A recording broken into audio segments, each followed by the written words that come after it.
Still creating RFIs manually in Procore? That means delays, errors, and way too many emails. In this video, I'll show you how a simple form submission can create a fully logged RFI in Procore with zero manual entry. Let's jump in. So today we're automating RFI creation in Procore. The goal here is quite simple. It's to automate RFI creation in Procore so that we don't have to do it manually and to be able to trigger this automation from an external web form.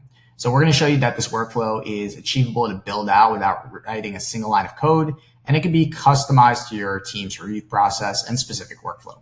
This is going to reduce delays in RFI tracking and response, and overall, it's just going to be a huge speed up for you and your team. So the process that we implemented, it's 4 steps, and it starts with the submission of an RFI form that we have in Jotform. And if you don't have Jotform, you can use Google Form for this, you can use Typeform for this.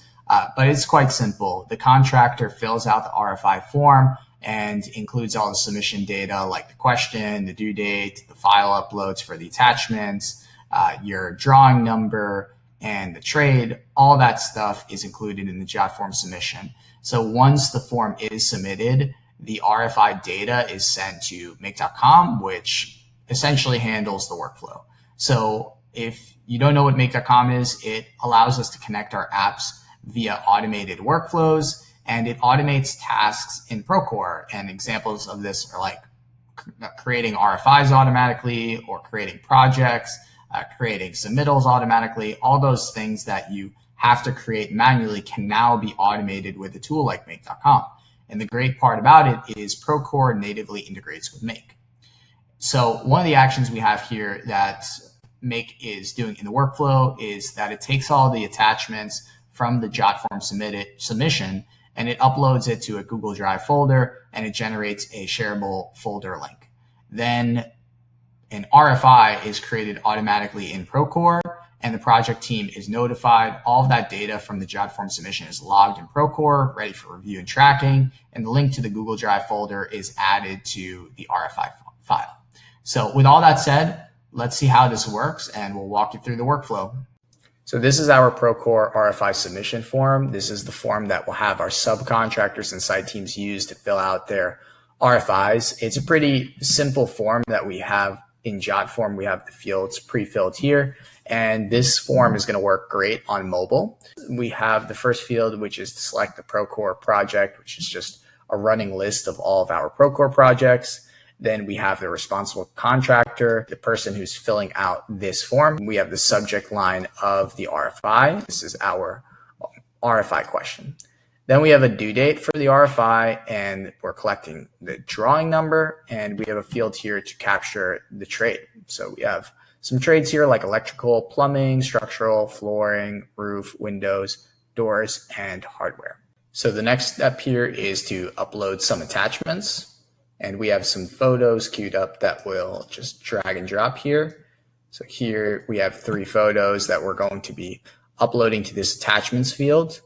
And that's all we need to do. So we're going to go and we're going to submit the form. So now that this form is submitted, the RFI is going to get created automatically in Procore.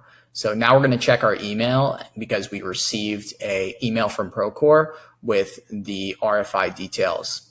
Here you can see we just received a new email from Procore. We could open that up and we can see the subject line is JNC test project, new RFI number 9. We have the due date of the RFI, Thursday, May 15th. We have all the details like the question, this is the elaborated question. Then we have trade, which is doors and hardware.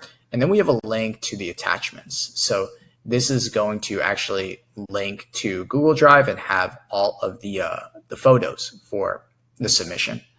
So let's take a look at and see what this looks like in Procore. So this is our RFI, and we can see it. We're logged into Procore, and we have all those details mapped from the form. So we have the subject line, we have the question. We could see here that we also have the trade and the link to attachments.